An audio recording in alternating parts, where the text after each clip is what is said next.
ada segitiga SSB Singapura, Solo, Bandung. Ini informasi intelijen, Pak. Banyak sekali informasi saya sudah Kan Pak saat ini dekat saya lihat sama kalangan-kalangan di dalam ya. Saya kan tiap hari muter aja kemana-mana dapat informasi. Nah, dan tanda-tandanya sangat jelas. Apa tadi itu singkatan? SSB. Apa itu? Singapura, Solo, Bandung. Assalamualaikum, sampurasun, wilujeng enjing wargi Jabar dan seluruh warganet dimanapun berada. Semoga pagi hari ini langkah-langkah kita berkah, tindakan-tindakan kita membawa kemuliaan. Jumat, hari yang memiliki spirit bagi kita untuk membangun hubungan yang sempurna dalam hidup. Saya mendapat postingan dari ini senior saya, orang yang saya kagumi.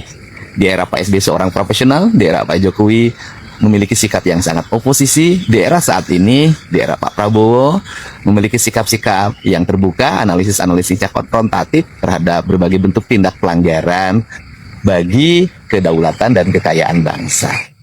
Nah, dia bicara persoalan SSB, analisisnya tajam banget. Dia melihat saya itu masuk dalam kelompoknya SSB. Ini hebat analisisnya.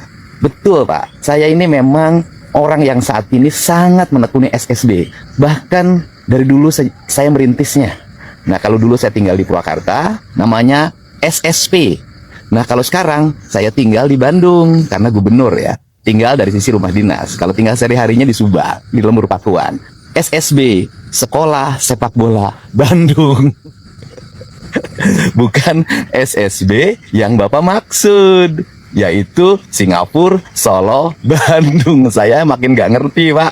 Singapura, saya nggak pernah ke Singapura. Kemudian tokoh-tokoh yang Bapak maksud sebagai pengusaha hitam yang kemudian hari ini menjadi buron, saya nggak tahu, Pak, gimana itu ada hubungannya sama saya. Tapi ya namanya analisis ya silahkan saja dilakukan. Tetapi tentunya harus memiliki dasar-dasar pijakan yang memadai, tidak berbau fitnah.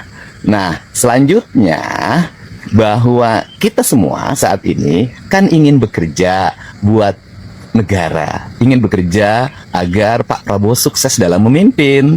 Maka cara bekerja kita itu harus membuat iklim investasi semakin baik, iklim ketenaga kerjaan semakin terbuka, ekonomi semakin tumbuh. Caranya bagaimana?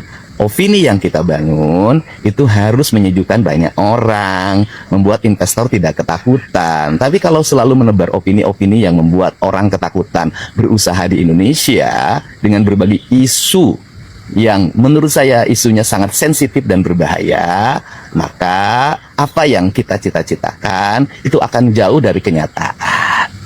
Nah, kemudian Bapak menyampaikan juga ini saya merupakan bagian dari SSB yang bulan Oktober akan melakukan kudeta. Nah, saya memang oleh orang Jawa Barat hari ini bener banget, Pak. Saya kudeta, Pak. Orang Jawa Barat berharap banget saya kudeta dalam setiap hari. Apa itu kudeta? Kudeta teh angges, Pak. Artinya seluruh masalah selesai ketika saya datang, itu harapan orang Jawa Barat, Pak. Maka kalimat orang Jawa Barat, keur ngalamun tejol weh Pak Dedi. Untuk itu saya ucapkan terima kasih ya buat Bapak. Saya tetap menghormati Bapak dari sisi pendapat, tetapi saya punya hak untuk menyampaikan pada Bapak bahwa apa yang Bapak sampaikan itu tidak memiliki dasar pijakan yang sangat kuat dan cenderung memecah belah. Kemudian tadinya saya tidak akan ngomong, Pak, karena Bapak kan tidak menyebut nama. Nah, saya cross check, Pak, ke teman-teman saya, senior-senior saya. Dan senior saya mengatakan yang dimaksud orang suka pakai kuda di Bandung adalah KDM, Kang Dedi. Itu yang dimaksud. Bahkan katanya sampai ada tuduhan ke Kang Dedi melakukan itu semua demi uang. Ampun deh, Pak. Honor saya udah cukup, Pak. Ngapain saya harus nyari yang beginian. Dan cara kita kan ingin mensukseskan Pak Prabowo. Caranya, Pak, ingin sukseskan Pak Prabowo. Kalau saya ya bekerja dengan baik sebagai gubernur, Pak. Karena dengan saya bekerja baik sebagai gubernur, bekerja dengan baik sebagai gubernur, maka akan berdampak pada pembangunan nasional. Salah satu contoh, Pak, ini Pak Prabowo sangat menginginkan swasembada pangan. Saya tiap hari bertani, Pak, nanam padi, panen. Pak Prabowo ingin swasembada energi. Secara pribadi, saya tiap hari mengalirkan gas ke rumah-rumah warga melalui peternakan yang saya miliki. Di lain pihak, saya bekerja sebagai gubernur agar pemerintahan ini berhasil. Saya ucapkan terima kasih. Salam buat Bapak. Semoga Bapak sehat, bahagia selalu, dan tetap kritis untuk kepentingan bangsa dan negara. Hatur nuhun Bapak. Bikin merinding, inilah kata-kata Kang Deddy Mulyadi bikin menyentuh hati. Lebih baik dibenci banyak orang tapi untuk masa depan. Semoga langkah-langkah kita untuk kebaikan. Mohon maaf ya, kalau saya banyak langkah-langkah yang mungkin menyinggung atau mengecewakan. Saya nggak ada jalan lain bagi diri saya. Lebih baik saya dibenci oleh banyak orang, tapi untuk masa depan.